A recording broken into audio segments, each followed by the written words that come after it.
Hi, I'm Chris from Mustang Restorations in Dundee, Illinois. I do a lot of how-to videos for the early 65 to say 73 Mustangs. And today I'm doing a video on turn signal switches. I've been getting a lot of people emailing me wanting to know, you know what, how do I put a turn signal switch in my old Mustang? Well, I tell you what, it's not that difficult to do. Just like everything on a Mustang. It's not rocket science, but you do have to take some patience in doing what you're doing and try and have an understanding of what that might be. But today we're going to show you how to do a turn signal switch, and what I've illustrated here is a steering column out of a 65-66 Mustang that I've bolted into a vise. Obviously, after you take the steering wheel off the car, what will be down here is the face of the turn signal switch itself. These two little things here are the horn contacts. That's what rests on the inside of the steering wheel and conducts electricity for you to have your horn.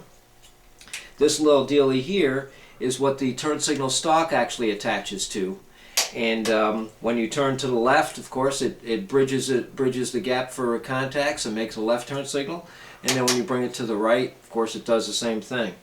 These little things here are your cancelers, and as the steering wheel comes around, it smacks these things and makes it cancel and center itself.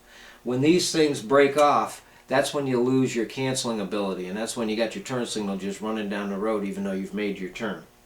But what we're concentrating on is to replace this thing.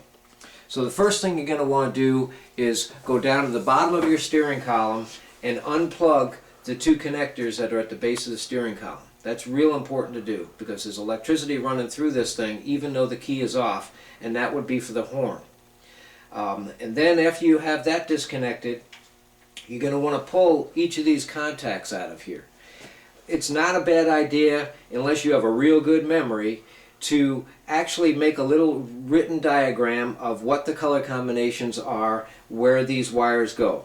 There's not a lot of wires here. I mean, in relationship to a brand new car, you don't have a whole lot of wires, so it's not a big deal for you to write down where these wires went. And then what you got inside here, you're going to have to take a pair of needle nose pliers and trip a little metal tang that holds these things into place. If you look at this one here, you can see this little metal tab right here.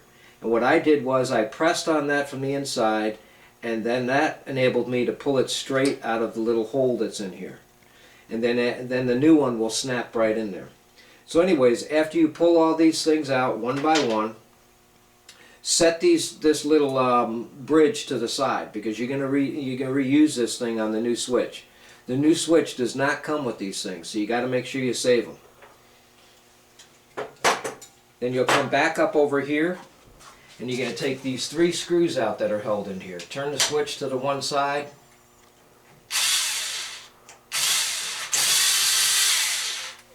You're going to want to reuse these screws too.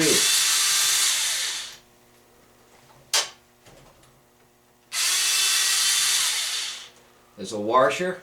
Take the washer off, recenter it, and now basically what you can do is just pull this thing out. It's in a pipe. The wire is in a pipe running down this whole steering column. Gently pull it through, and there's your old switch. For whatever reason, it's bad. A lot of times the contacts on the inside of here burn out, and you might not have a brake light or a turn signal. That's what goes bad with these things. Then the next thing you're going to want to do is, there's two more Phillips screws here you loosen up. That one there, and this one here. That'll enable you to slide this collar down. Take your new turn signal switch out of the bag, and what I do is, I tape the end of it and make it into a point. And what that enables me to do is pass this thing through the little pipe that's in here. You can shove it down in here. And then it comes out the other side. Okay? If you don't do that, then it's a real difficult thing to get all these little wires one by one into there. Pull this through, and then you'll center this thing on its index. See how nice that goes in there? Okay. Now be careful, because this plastic will break relatively easy. Put your washer back in there. And your screws.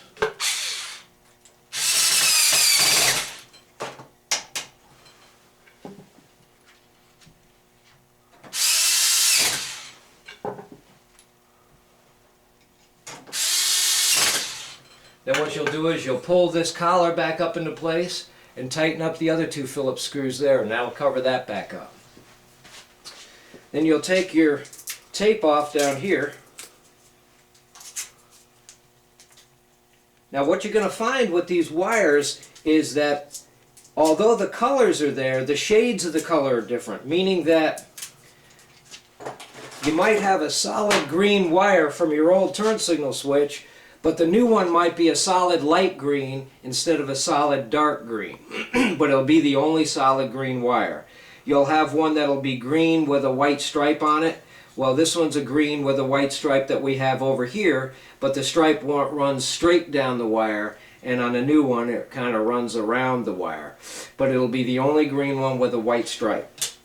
And that's when you'll take your old connectors and one by one you'll snap these back into place where they were from your diagram. So far that's about the only thing left we got to do now is to just check these springs, make sure they're loose because those will ride on your back of your steering wheel, and then just put your steering wheel in place.